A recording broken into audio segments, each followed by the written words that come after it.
Sergeant with the Radnor Police Department, and I'd like to welcome everyone here this evening for a presentation on the home invasions and home invasion prevention. We have several speakers from our county and our local offices that I'd like to recognize this evening. First and foremost, we have our Township Manager, Mr. Robert Zinkowski, who's seated over to my left. We have Lieutenant John Walker from the Philadelphia Police Department, the Southwest Detective Division. We have Pearl Kim, who's an Assistant District Attorney with the Delaware County District Attorney's Office. We have Mr. Suin Law, who's an attorney at law in Philadelphia, a Township resident, and also part of the Asian outreach and advocate for the Asian communities.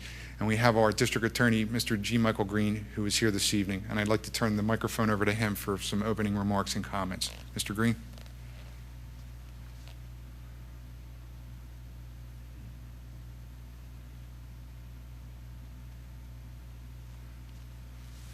Thank you, Sergeant. My name is Mike Green. I'm the District Attorney here in Delaware County, and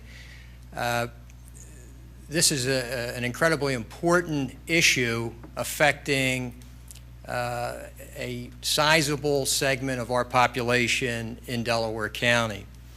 The history of the Asian home invasion phenomena in Delaware County, and in fact in the Philadelphia region, started a number of years ago.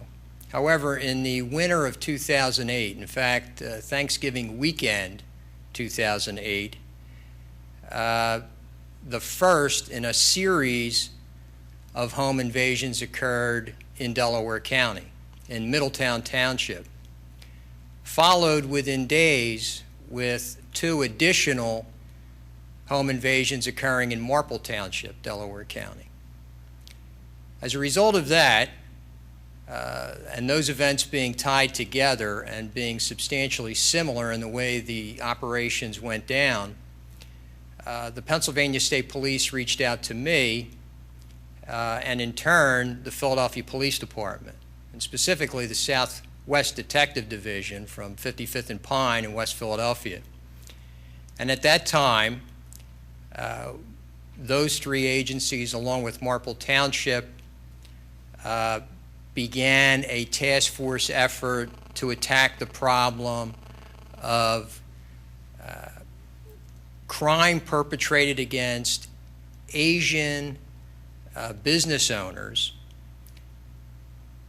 which seemed to be happening in large numbers in West and Southwest Philadelphia, and now had begun in Delaware County. During the ensuing several months, a number of these crimes played out. In Upper Darby Township, one of these crimes resulted in a homicide. Mr. Ho Pham was killed in a home invasion. Later, in early 2009, as I recall, a homicide occurred in Montgomery County, in fact, in Montgomery Township, Montgomery County. As a result of those crimes, a number of agencies banded together, joining this task force. The important thing that happened was that we each began to share intel information developed in individual events in the various municipalities. And we coupled that with intense outreach to our Asian business community through the leaders in the Asian community. As a result of all that, 5 separate organizations, one being a one-man organization, and 4 organizations, 4 corrupt organizations involving several individuals, were identified. All of those people have been taken into custody and were in custody by the late winter in 2009. After being taken into custody, they ended up, of course, being charged in Delaware County, in Montgomery County, and in Philadelphia. And ultimately, all of those cases were adopted by the United States Attorney's Office, and each of those individuals has been prosecuted and convicted federally for their acts during that winter of 2008-2009 experience.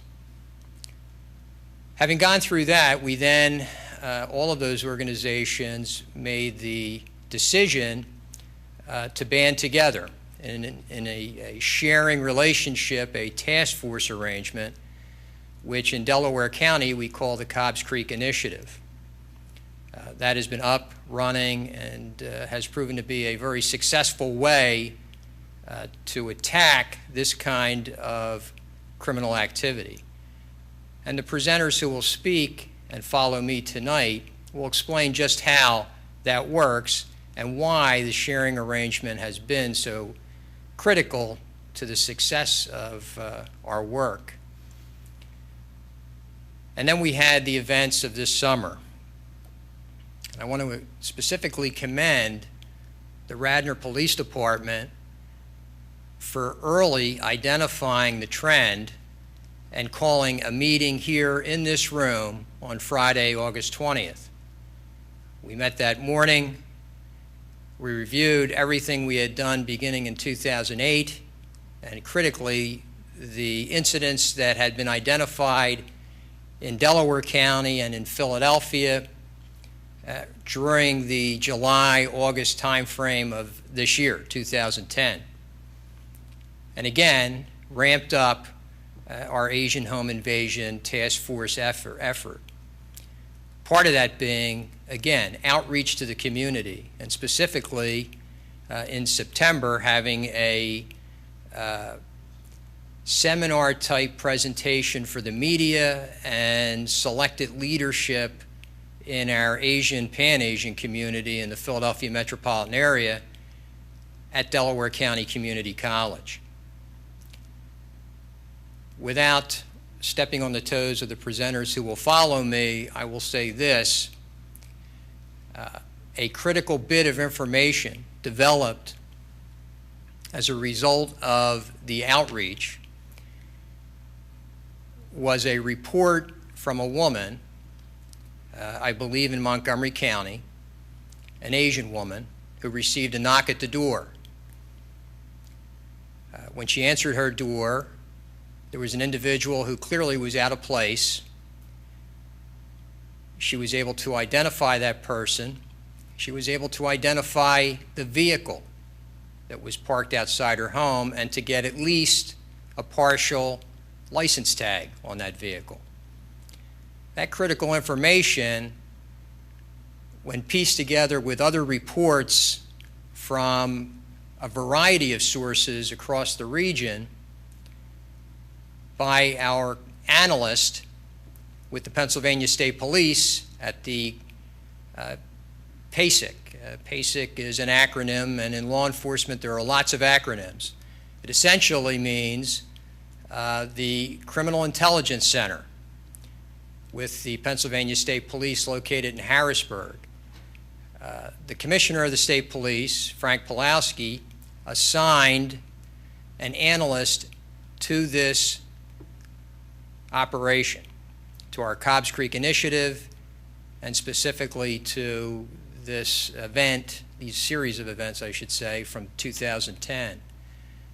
That analyst's name is Mary Volz, and Mary has done an outstanding job of taking all of the information received from all of these different and sundry reporters, piecing it together and coming up with a cogent intelligence report which all of the municipal and state and federal partners in our effort have been able to use and use successfully. Today, you may have heard the announcement by United States Attorney Zane Meminger of an indictment of, I believe, 3 individuals in connection with a Haverford home invasion, a home invasion of an Asian business owner who, in fact, owned a beer distributorship in Upper Darby Township. There'll be much more to come out of that announcement from today. Those 3 individuals, we believe, are the same individuals who are responsible for the home invasion here in Radnor Township and a number of other home invasions in Delaware County and throughout the region. That's an important announcement. It's an important conclusion to this series of home invasions, but it's not the end. What we've learned as a result of interviews of those individuals is that the target and planning and strategy to go after Asian men and women who own businesses is being shared among criminals, and particularly career criminals who are intent upon theft as a daily way of life.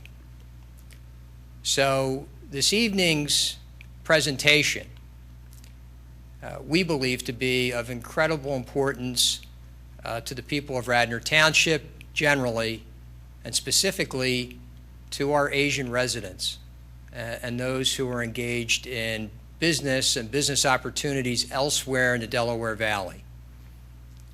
With that as context, I'd like to, at this point, turn the microphone over to our next speaker, who I believe will be Pearl Kim, who is an assistant district attorney in my office.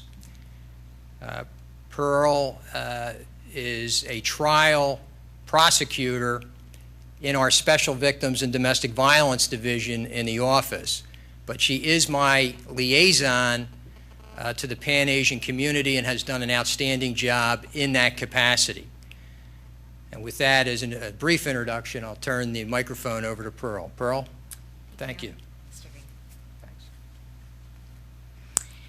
Thanks. Again, our office has prepared this PowerPoint in regards to our outreach efforts regarding the home invasions against Asians, and we start off with the crimes, and these are just some of the crimes that have occurred between 2008 and 2010 against the Asian community: armed robbery, burglary, home invasion, stalking, sexual assault, and murder. Incidents by county in 2008, we have the list here of the incidents again at the end of 2008, starting from November into December.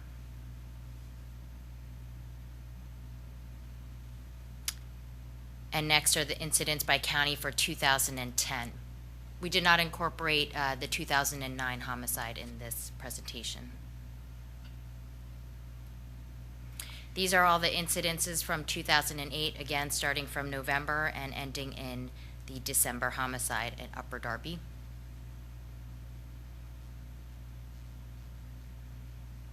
And these are the incidences in Delaware County, which again we noticed the summer of 2010.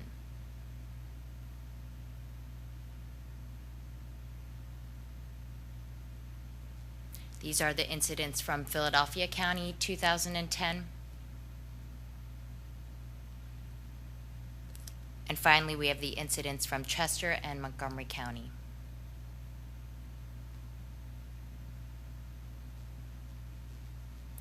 The typical pattern of operation: the suspects engage in surveillance of the Asian American-owned business.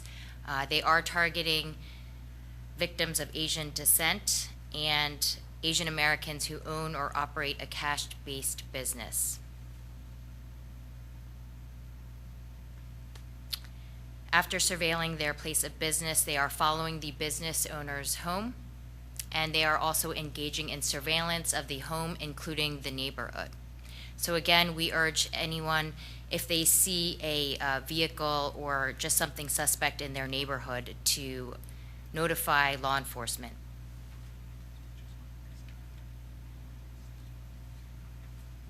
The suspects will determine their best course of action: a home burglary or forced entry into a victim's occupied home. In at least one of our 2010 cases, which involved home invasions, our suspects actually burglarized the home days before completing the home invasion.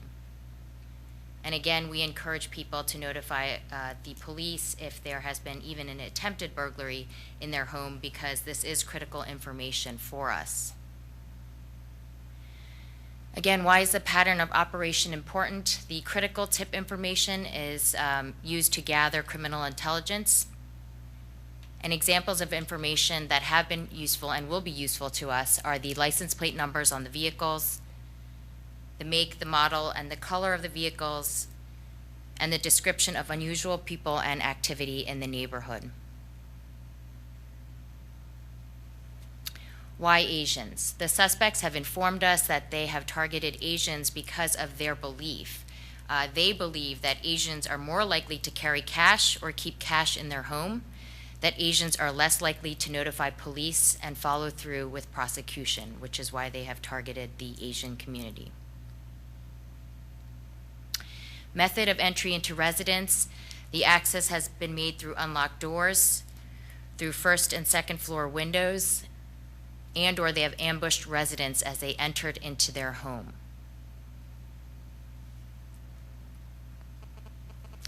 Some safety tips. Again, always be aware of your surroundings. Take note of suspicious persons or vehicles. Display confidence. Avoid being alone. Alter your routine and travel. Lock your windows and doors. Report suspicious activity to the police. And again, call 911 immediately. And we want to emphasize that do not hesitate to call 911 even if you have a language barrier. As long as you are able to say police, fire, or ambulance in English, the 911 operator can follow up with an interpreter. But please also be able to say the language that you speak in English. For example, if you only know how to speak Korean, please be able to say the word Korean to the 911 operator so they can find the appropriate interpreter. Safety tips while walking to your vehicle. Have your keys ready. Carry a cellular phone in your hand. Avoid displaying jewelry and valuables. Avoid parking in dark places, dark doorways, hallways, and lock your cars immediately upon entering. Safety tips while driving. Be alert to being followed. If you believe you are being followed, make a sudden U-turn. If the car behind you continues to follow you, you have good reason to believe that you're being followed. Dial 911 and drive to your local police station or a well-lit public area. Again, alter your travel route and times. Do not leave your place of business the same time every evening and take the same route home. Do not stop if you see a suspicious person or vehicle near your home or your business, and again, please call 911 immediately. Safety tips if attacked. Run or retreat to a locked area if possible. Property is not worth being injured or harmed for. Try and keep calm, and again, please call 911. And again, in all cases where you have been a victim of a crime, notify law enforcement because you may possess crime-solving information. Thank you, and I believe now Sergeant Block from the Radnor Township Police will be speaking.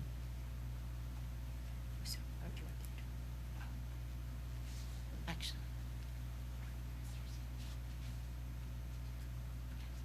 Mr. Sa, would you like to?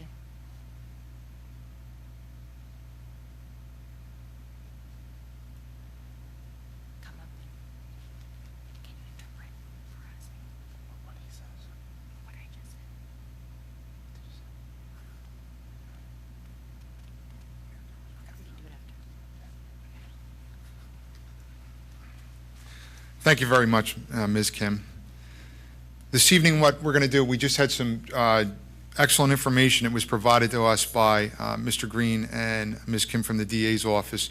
The police department is going to focus on some prevention tips. There will be some crossover information with respect to what we're going to present this evening. And this is not just, the focus for the program this evening is for our Asian community. However, what we're going to put out this evening as far as the prevention and safety is concerned can be practiced by everybody in everyday life, and there's some excellent points that we'll be speaking about this evening.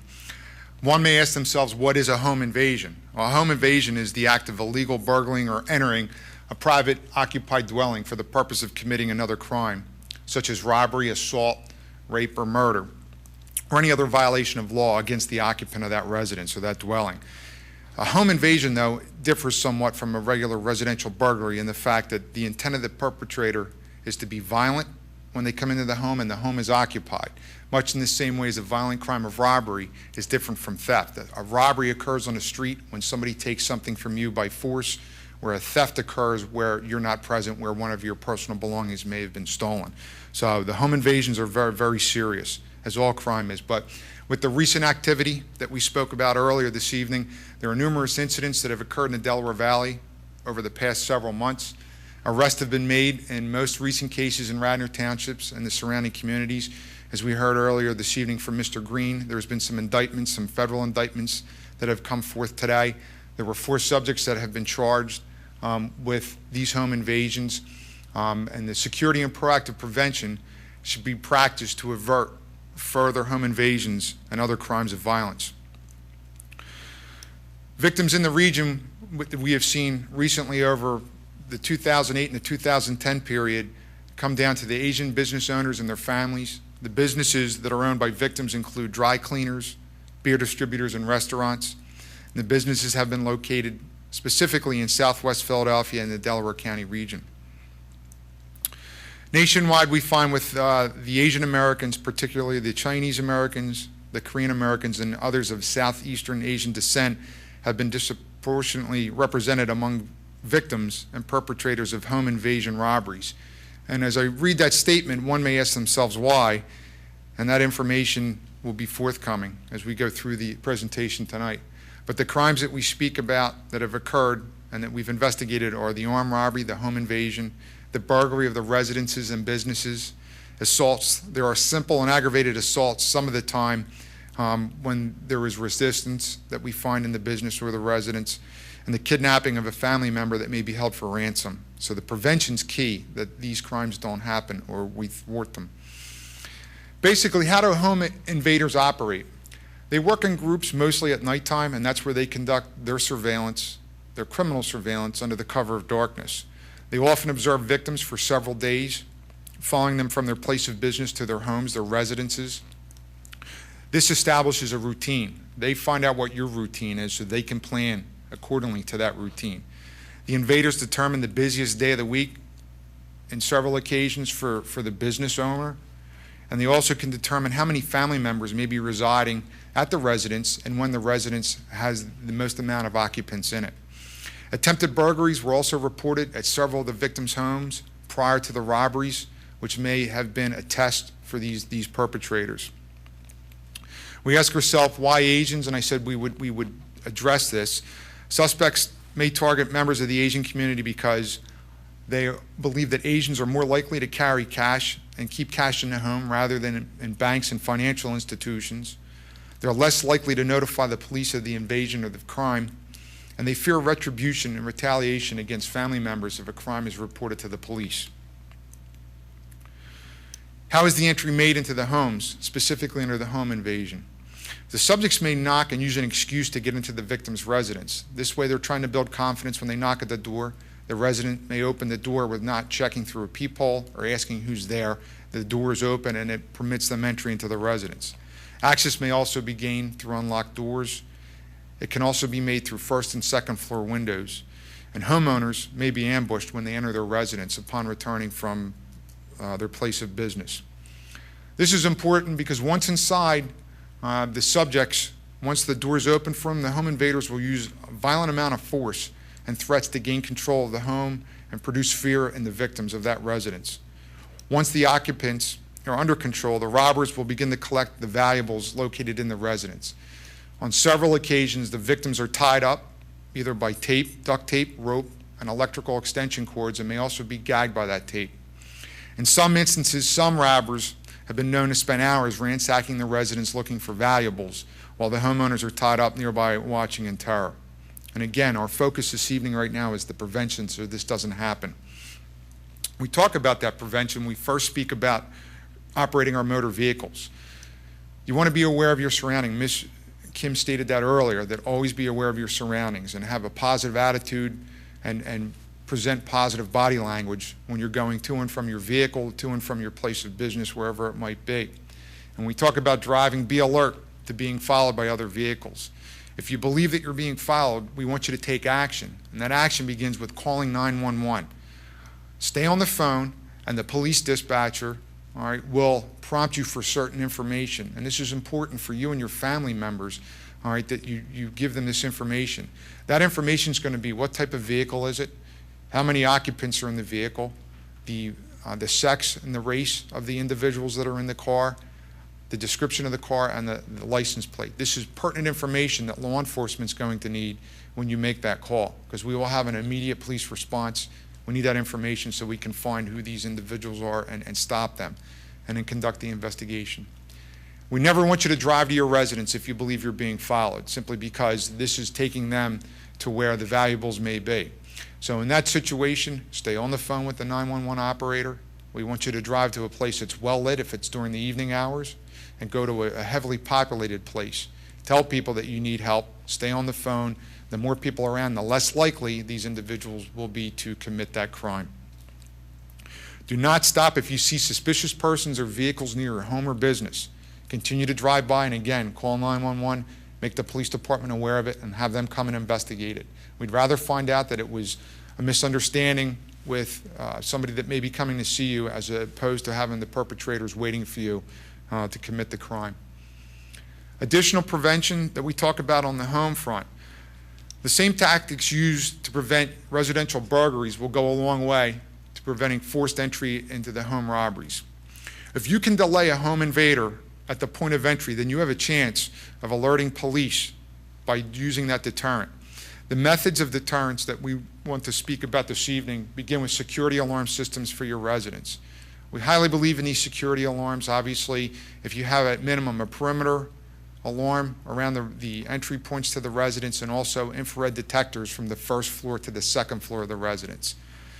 Exterior lighting. We always enjoy having exterior lighting around residences, especially when it's mounted high, simply because it's there, it provides appropriate lighting for the residents. It should be on motion detectors, that in the event that it's off during the overnight hours, if somebody comes onto the property, the lights will go on and will alert you to possible activity around your residence. We also recommend that they're highly mounted, simply because in previous cases, the perpetrators have come on the property and they've unscrewed the light bulbs because they were low. So it's always better to have highly mounted lights, and it gives you better lighting throughout the area. We advise you to keep your plantings and your shrubberies cut down around windows and doors, points of egress into the residence, simply because many residences that are not maintained with the shrubbery provides a place for the perpetrators, the bad guys, to lay in wait for you to come home. And thereby, your neighbors and even the preventive patrols, when the police officers are driving by, may not be able to detect somebody that's hiding out in front of your residence because of that subterfuge or that camouflage of the bushes and whatnot in the shrubbery. So always maintain that. And never let newspapers, mail, or deliveries pile up around your residences. This is a calling card. It lets people know that, A, that you're too busy to pick this up, or that the residence may be vacated for a certain amount of time. So it's always a good preventative measure to make sure that your neighbor picks that up, or you stop your mail and your papers. Prevention on keeping them out of your residence. And we speak about some of the hardware that is needed: a solid core door, strong locks with reinforced strike plates, and reinforced window devices will stop most forced entries. The weakest home security link is the home occupant who fails to lock the doors and windows. And I'll repeat that. The weakest home security link is when the occupant fails to lock the doors and the windows, or will open the door without question at the sound of a knock. So you want to take that from a negative and make it into a positive, and that's what this evening's about. Again, under prevention, the best defense against home invasion is the education and planning. Parents should hold family meetings to discuss how to answer the door when someone knocks and how to act should your home be invaded. Once you know how home robbers work, you can effectively prevent most of these occurrences. Prevention tips. As I stated earlier, lock all doors and windows and garages at all times. You may ask yourself, why should I lock my garage? Well, I submit to you that we've had situations where the garage isn't locked and there's an interior door that leads to the residence itself. So the garages are a point of entry, or can be a point of entry for the perpetrators. Your vehicle should be locked at all times as well. Remove keys and garage door openers. We've had previous invasions where the perpetrators would find an unlocked vehicle with the garage door opener in it, they would use the garage door opener then to gain access to the house. So lock the car, and it's always a good idea to take your keys as well as your garage door opener into the residence. When we're talking about the hardware to secure our doors and windows, use 4 3-inch screws to secure heavy-duty lock strike plates in the door frame. The heavier the strike plates and the lock frames, the more resistance it's going to provide for the perpetrators when they're trying to get in.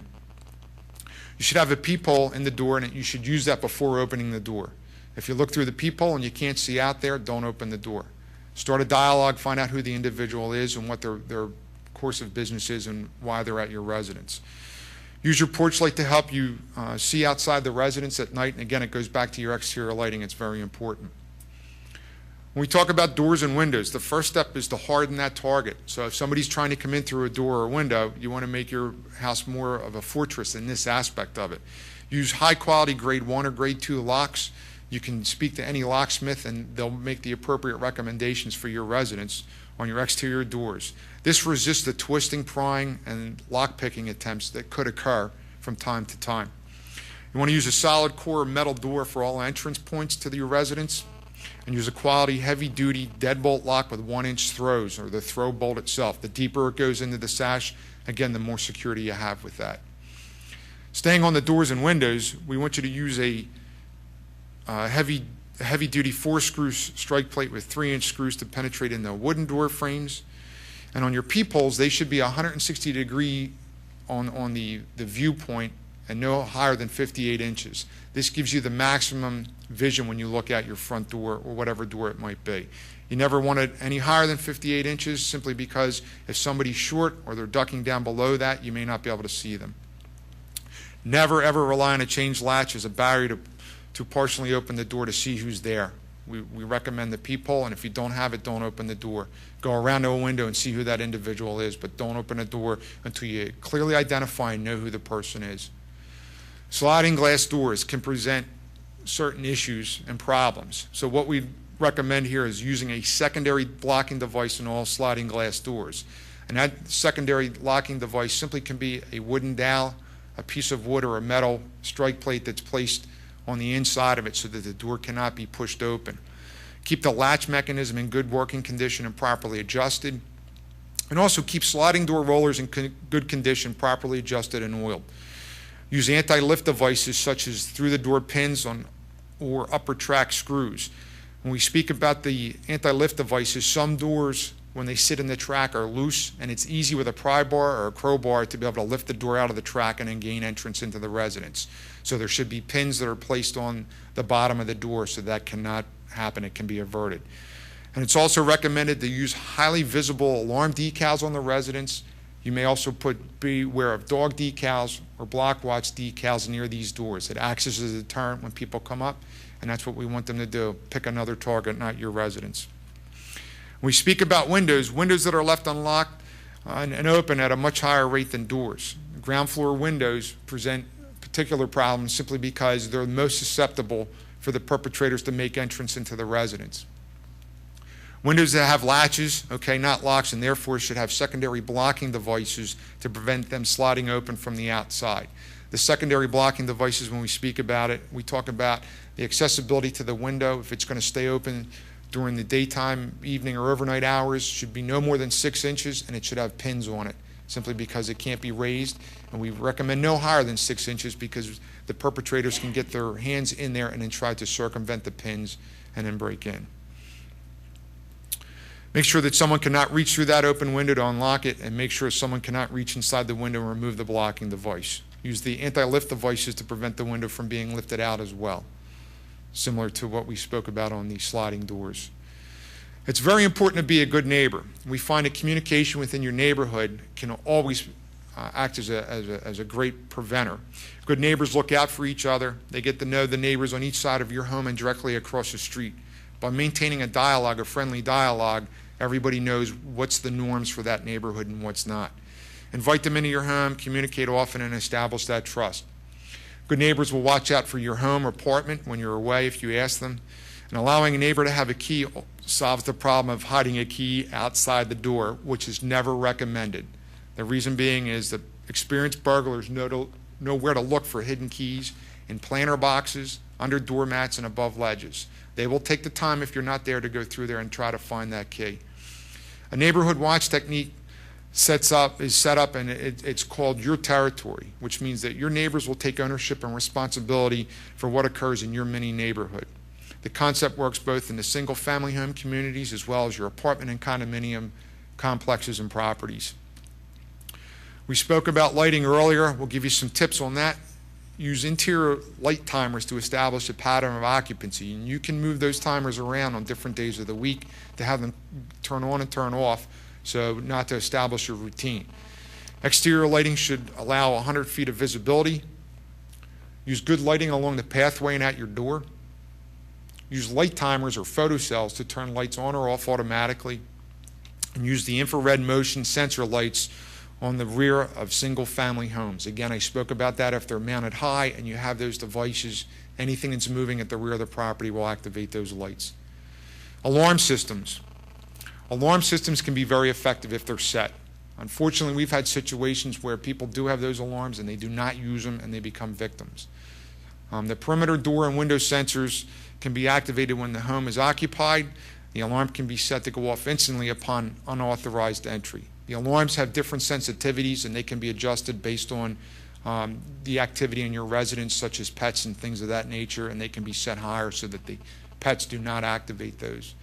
Alarm company lawn and window signs help advertise that your house is alarmed and offer a good deterrence value, which may cause the robber to select another victim. Automatic phone dialers. If a home invader breaks into your residence, you may only have split seconds to push the 911 direct dial button on your telephone. We highly recommend that it's a one-button push to activate 911. If you dial in a speakerphone mode, the police dispatcher can listen in on what's going on in the residence, and they can provide very vital information to the responding police officers.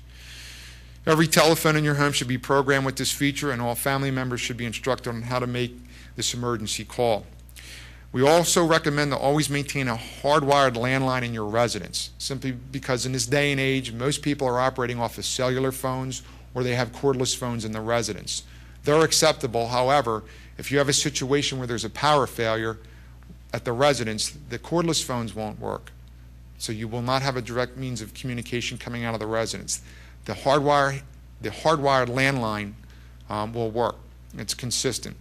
Your cell phones, the problem with your cell phones are if you dial 911, it will give us a general area, and it takes a few minutes for the police department to find out where the problem is with the cell phone. A hardwired landline with the 911 brings up your address immediately at the 911 center, so that's very important under the enhanced communications. Valuables. We speak about valuables. If you have valuables around your residence that you do not use on a daily basis, and I speak to the ladies that have jewelry and even some of the gentlemen, we advise to keep them off the premises in a safe deposit box at a financial institution. A secondary means may be keeping them in a safe, a hard-mounted safe in the residence. However, just keep in mind if there is a home invasion that occurs, they may want to get into that safe. Cash. We do not recommend keeping large amounts of cash on hand at home or at your place of business. Cash, checks, and receipts should be deposited on a daily basis at your financial institution. The cash and checks are very obvious. We also recommend that with receipts because receipts a lot of the times have personal information on it of some of your clients and possibly even vendors that come in, so they should be secured as well. The Vacant House Watch Program. Several police departments, including Radnor Township, offer this excellent and valuable program. You can register your house with your local police department, and they will perform daily security checks at your residence, where an officer will come out to the house and they will walk the house to make sure that it is secure, that there's been no attempts or any type of burglary that actually occurred there. So it's highly recommended, even if you're going away for a day or two, and you can do that in Radnor Township through the Radnor Township website. You can just log on and register under the Vacant House Watch. If something does happen in the residence, have an escape plan. Sometimes a radical escape measure pays off in life and death circumstances. Hopefully this never happens, but if it does, you want to be able to try to get out of the residence, diving through a glass window, jumping from a balcony, or climbing onto the roof of the residence. Home invaders will sometimes threaten to harm children to get the adults to comply with their demands. However, children are often overlooked as potential rescuers and are often not as well guarded. If the opportunity presents itself, a child may be able to leave the residence or call 911 and advise the police dispatcher of what's occurring in there. If they're capable and it's safe, they should do it. What not to do. Never try to pull a weapon on an armed perpetrator who has you covered with a handgun unless you feel it's your last resort. We're very concerned about weapons because whoever controls the weapon is the one that will use it. Do not agree to be transported to an ATM machine or other location unless you feel it's a life or death decision. The second crime scene is always the more violent than the one in your residence. Do not follow an intruder once they leave their residence. Leave that for the police. Don't fight over lost property. It can be replaced. Your life cannot. And at this point, I will turn it over to Lieutenant John Walker from Philadelphia PD for a few comments.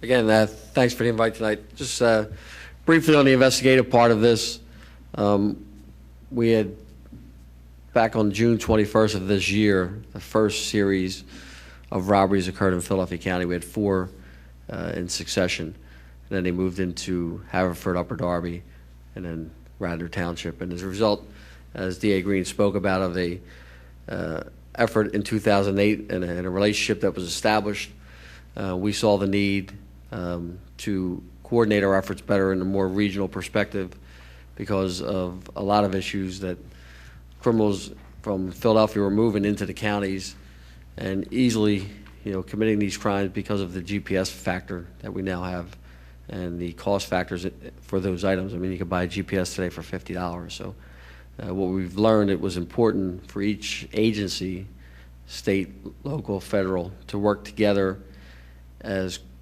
cooperative groups of people to establish relationships and to share information. And as the DA had stated earlier, this case was developing rather quickly. As we all know, I mean, I grew up in a city, live in a city, and will probably die in a city because I enjoy the city, but a lot of people move outside of cities because they feel safer. They feel that moving into communities, you feel safe. There's that perception, there's that belief that it's always going to be. But in today's day and age, I think things have changed a lot. And I always tell people that don't live in fear, but live with awareness no matter where you're at all times. You need to pay attention to your environment. No matter how safe you think it is, anyone can come upon you at any point. And these cases were problematic in 2008. DA and I met for the first time back then, and unfortunately they reared their ugly head again in 2010, and it became a point of concern for law enforcement. And through the efforts of Radnor out here setting a quick meeting up with the DA and about 10, 11 different agencies along with the FBI, we shared the information that each agency had available to us at that time.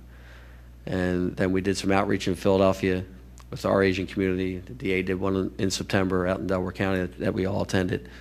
And the case began to develop with information being passed to the Asian community specifically, where he had stated there was a knock on the door and a lady recorded a tag. And then in Philadelphia, a Asian male owned a business at 52nd and Market, a diner. And as he's traveling home, he looks in his rearview mirror and he realizes this black BMW was following him. And as Sergeant Andy had said, one thing you got to do, pay attention to what's going on. This business owner was very sharp. Instead of going home, he started diverting down streets he had never taken before. And then he realized that this BMW was behind him. Well, then what they did, they had a second vehicle, which was a Range Rover. They started following him in a Range Rover. So again, he sees this car. Well, the good thing is he reports it the next morning to us over at Southwest Detectives, and we're able to put it out to our entire group through, again, technology in a good way, where we're able to send emails and blast it out very quickly.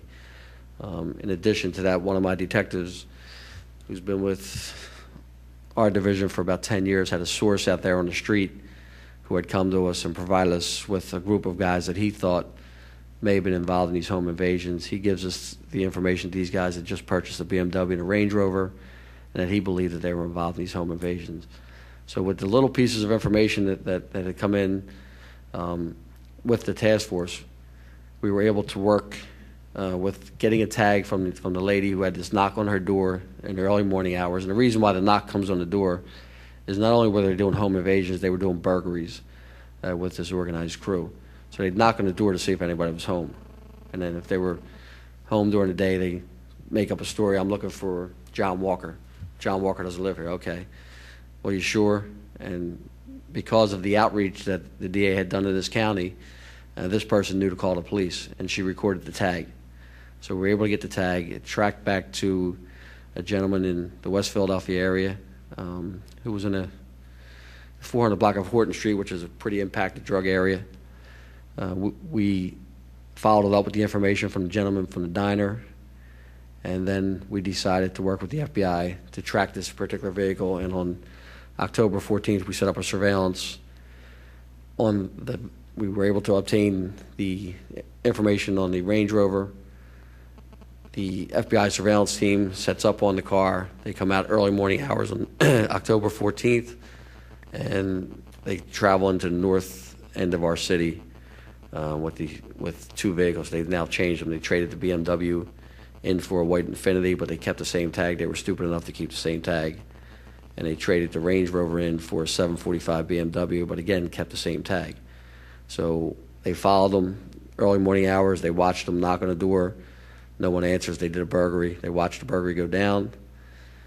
They send Philadelphia police in there to make sure it's confirmed it's the Asian business owner. They go to a second house.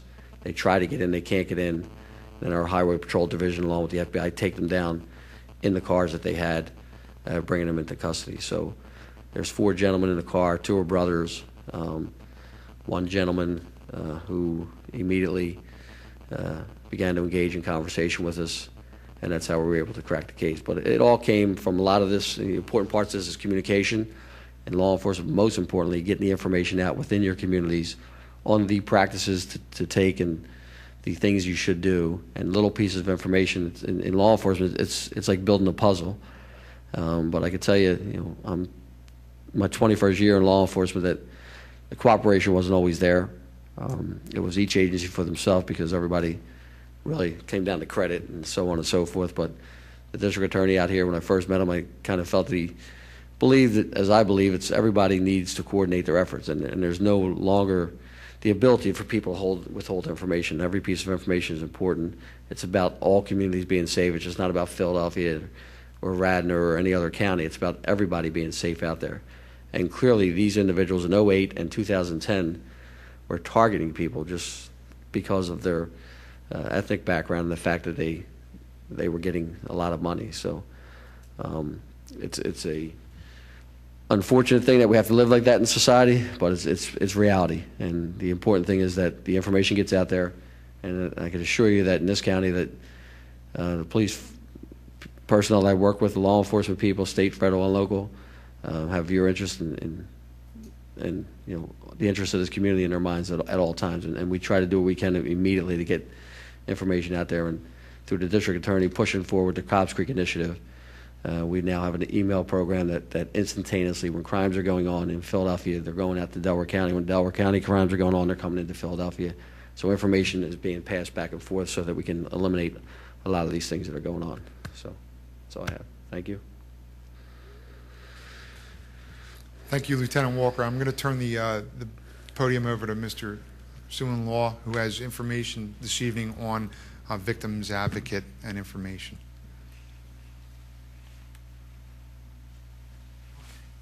Thank you. Suin Law. I'm with the Asian Pacific American Bar Association of Pennsylvania, and this program is in cooperation with, of course, Radnor Township. We want to thank Bob Ziankowski, the Radnor Police Department, and the Mike Green in the DA's office for their cooperation in this program. We have been doing community outreach for 23 years to the Asian American community to help inform Asian Americans of their rights in this country. And so this is part of that program, and we're very delighted to be able to join here in Radnor Township. Of course, this is where I live, so I'm happy to be here also. I'm close to home. But not so a little concerned, because I'm on the same street where the home invasion occurred. So I brought this to Bob's attention. He was willing to help us set this up. My job tonight is to really address what happens if you don't have insurance coverage and a crime occurs and you are a victim, whether in you were the intended victim or you were just there as an intervener trying to prevent something from happening and somehow you got hurt, the Pennsylvania does have a crime victims compensation fund, which is paid for by every person who is convicted. They have to contribute into this fund that is run by the Pennsylvania Crime and the Crime Delinquency Fund in Harrisburg. And anybody who is a victim of a reported crime, as long as it's reported within 72 hours of the occurrence, and you were either the victim who was injured or killed, or you are a dependent of the person who was killed, a surviving spouse, or a parent, you have a right to apply for these funds. Now, what are they? You must, there are emergency awards available at $1,500. For example, if you've got to cover funeral costs, burial costs, things like that, flowers, you can get an emergency award of up to $1,500. The maximum award available is $35,000, which covers the medical expenses as well as the loss of income. The maximum for loss of income for an injury is $15,000. If there is a death in the family and there's children, dependents, they can get up to $20,000. Now, anybody can assist you in making this application. And I understand that the Radnor Police Department will provide assistance in making these applications. You do not have to have an attorney, although you can have an attorney help you with the application. Attorney fees are provided by the state as part of the award and do not come out of the award. They're separately provided after the attorney makes the application and then files a fee bill and presents it to the commission. The requirements are that there does not have to be an actual arrest or detention of the suspect. So long as the crime has been reported, then you're eligible for these funds. But the crime must have occurred, and you must be the victim of this crime, and you must cooperate, of course, with law enforcement in order for you to be eligible for the award. Medical expenses paid to a hospital or medical provider, or whether it's a psychological counselor, are paid directly to the provider by the state commission. They do not come to you, the victim, or the victim's family. They go directly to the provider. So as long as you collect all your bills and provide the information to the Crime Victims Commission, they will then investigate the amount of the bills and then determine whether they are to be the first payer or whether they're the last resort payer. Now, under the law, the Crime Victims Compensation Fund is the last resort payer, so that if you have health insurance, your health insurance will pay your medical bills first. Once that's exhausted, then the Crime Victims Compensation Fund will kick in for what's not covered by your health insurance, or if you have Medicare, or if you have Medicaid, or some other form of government-supported insurance, those will pay first, and then Crime Victims Compensation will pay whatever's the excess. The $35,000 will include the payment for eyeglasses that are broken, prosthetics for wheelchairs, canes, walkers, anything else that is, whether it's because of your injury, you're required to have this in order to continue in your lifestyle.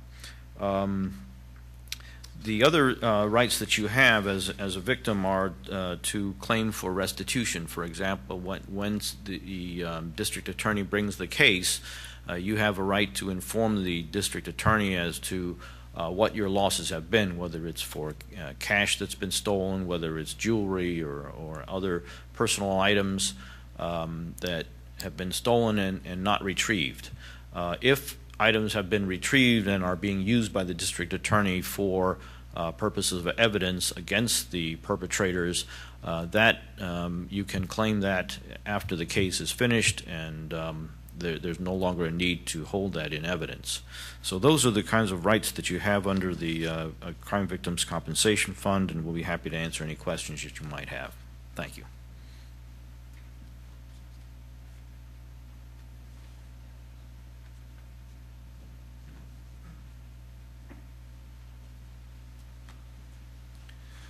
Thank you, Mr. Law. At this time, we'd like to open up the floor to see if there's any questions about what we presented this evening.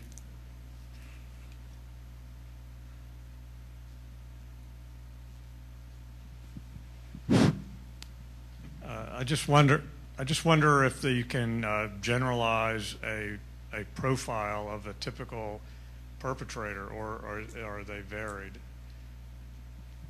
I'll let Lieutenant Walker address that initially.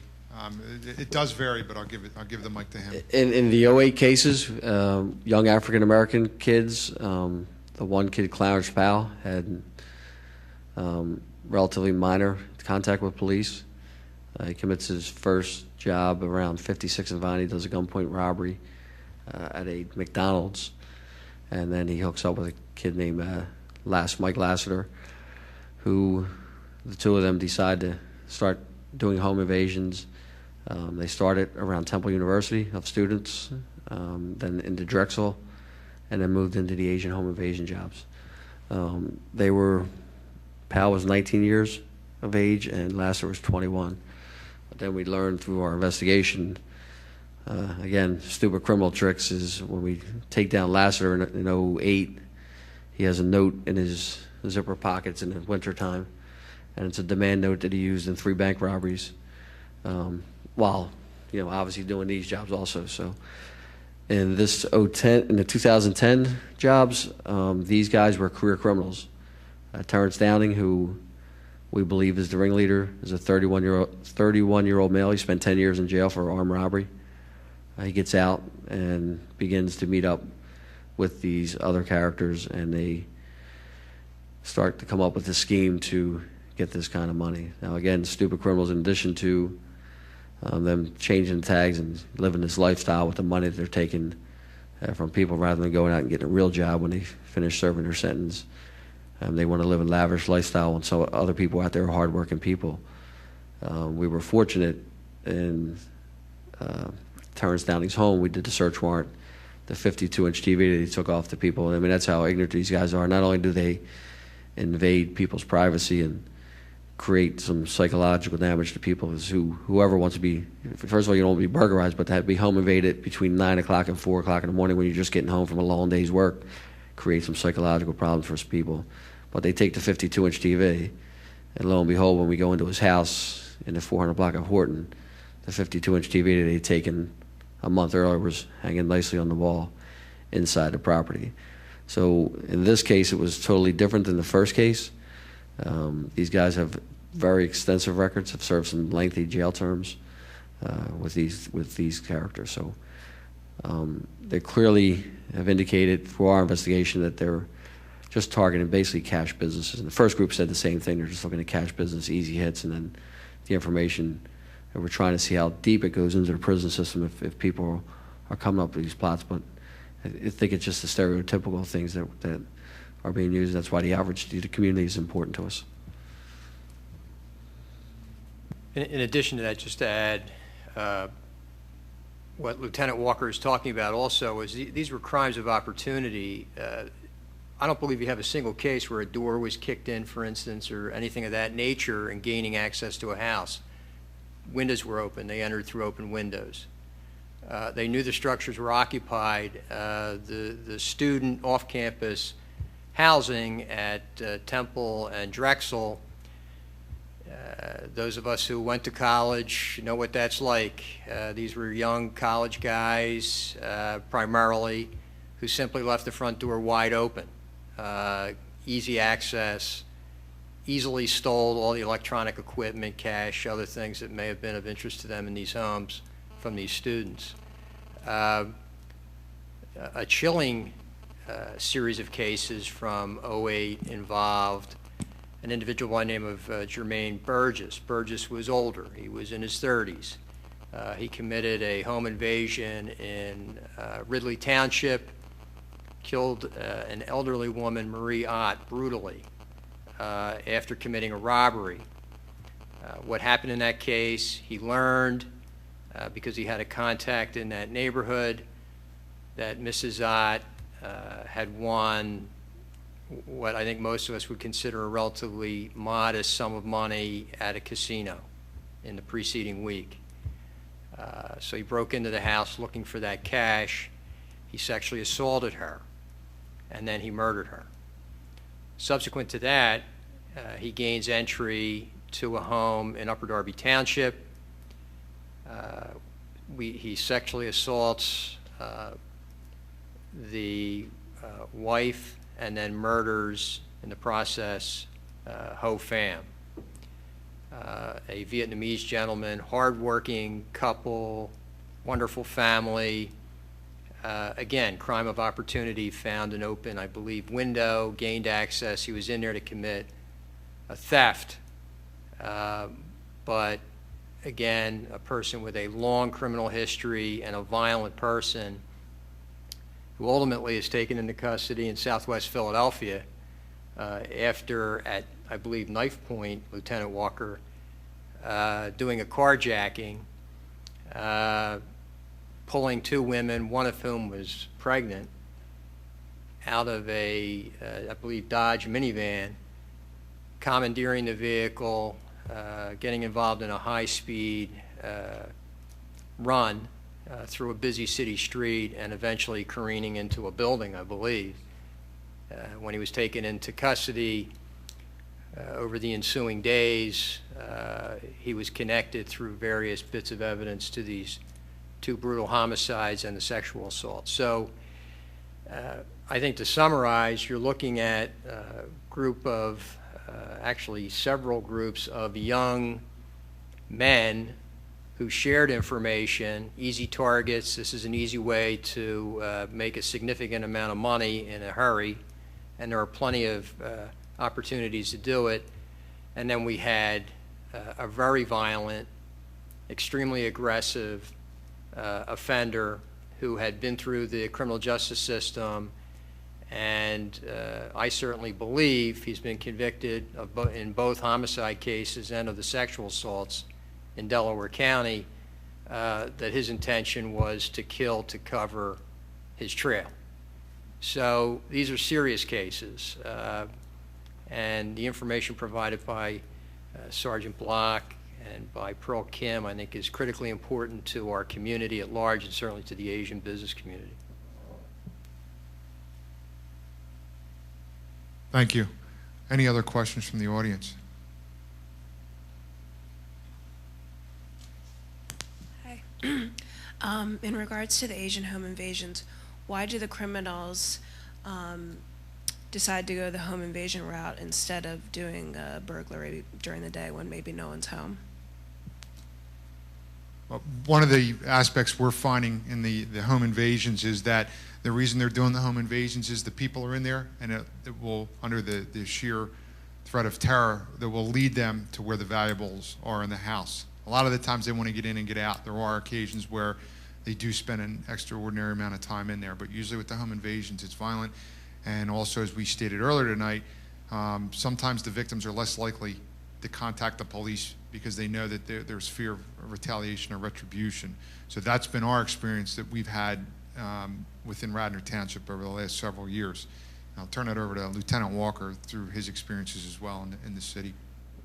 Yeah, and again, the dynamics are much different in the city. Our home invasions are normally geared towards narcotics related. In these cases, they were very easy for us to pick up because we didn't really have many Asians being home invaded. So in these two cases, we were able to quickly identify the pattern that was going on and try to identify who the offenders were responsible. But as Andy said, it's the fear factor. They could easily go in there and do the burglary, but they're looking to optimize the amount of money that's in there. So they're thinking when the business owner comes home at night, they're bringing the receipts with them and the money. So therefore, they're going to optimize the amount of money that they're going to get in every event. So this particular group in 10, there were the brother of Tyree Mansell, who's one of the guys involved in home invasions, his brother, along with another guy, Andre Watkins, they were doing the daytime burglaries. So during the day, there was a crew that would go out and do daytime burglaries of Asian business owners just to get what they can. And then the other crew would go out at nighttime to try to optimize the amount of money they were getting rather than just getting what was in the house. And the fear was what they wanted. They wanted to put people in fear and take the money as much as they could possibly get. Thank you. Any other questions?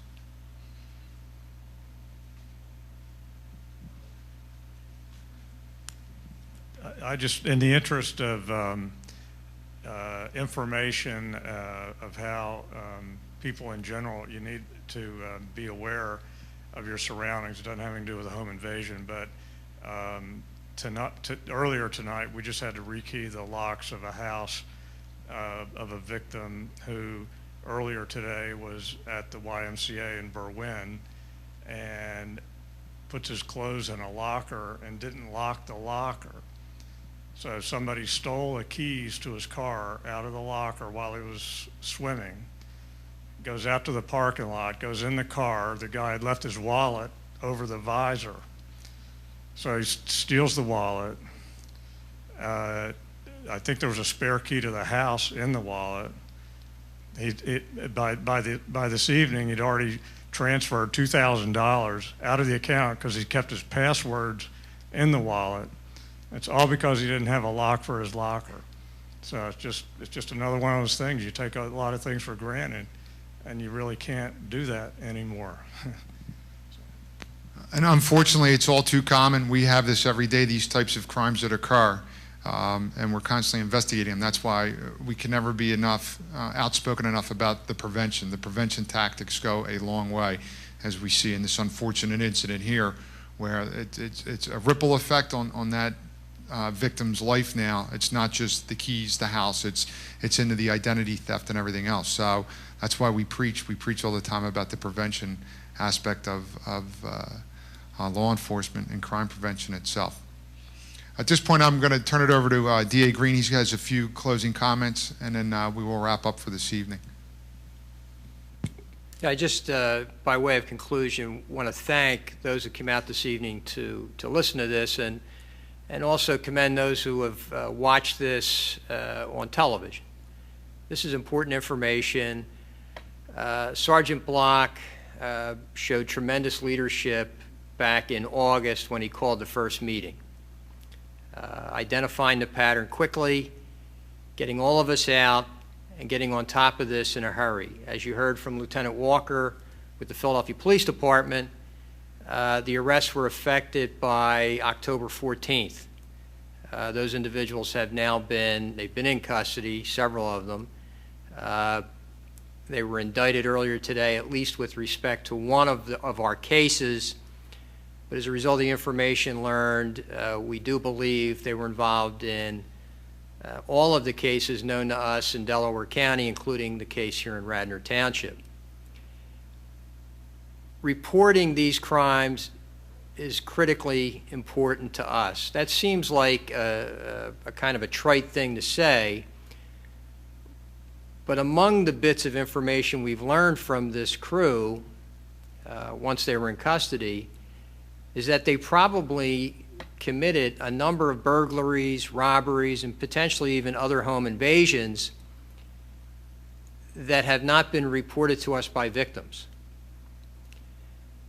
It's critical, particularly in a targeted community like our Asian community in this case, that all of the crimes be reported, that all of the information, however it seems to be maybe innocuous or unimportant to you, or maybe insignificant, it is significant to us.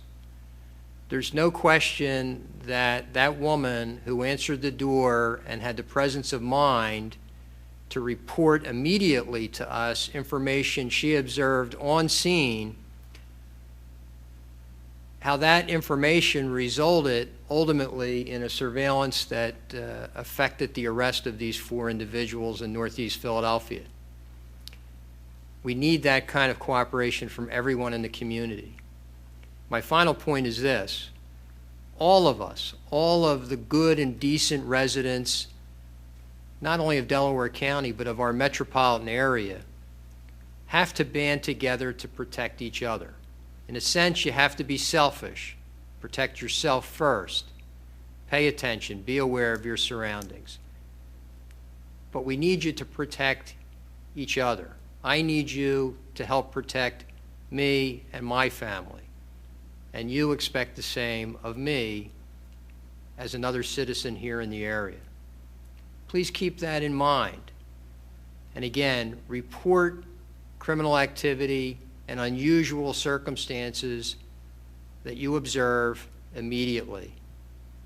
I can't, I guess, say strongly enough how important these little bits of information are when pieced together by our criminal analyst. Thank you again for tuning in this evening on television, and thank you to the individuals who came out this evening to observe this, and to the Radnor Police Department, and to the township government itself for affording us this opportunity to have this presentation this evening.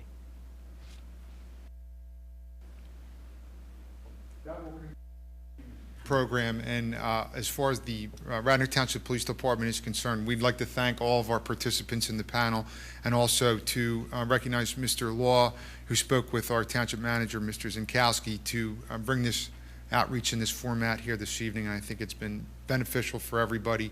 And remember that safety and prevention never take a holiday. And with that being said, we wish everybody a very safe, healthy, and happy holiday this year. Thank you.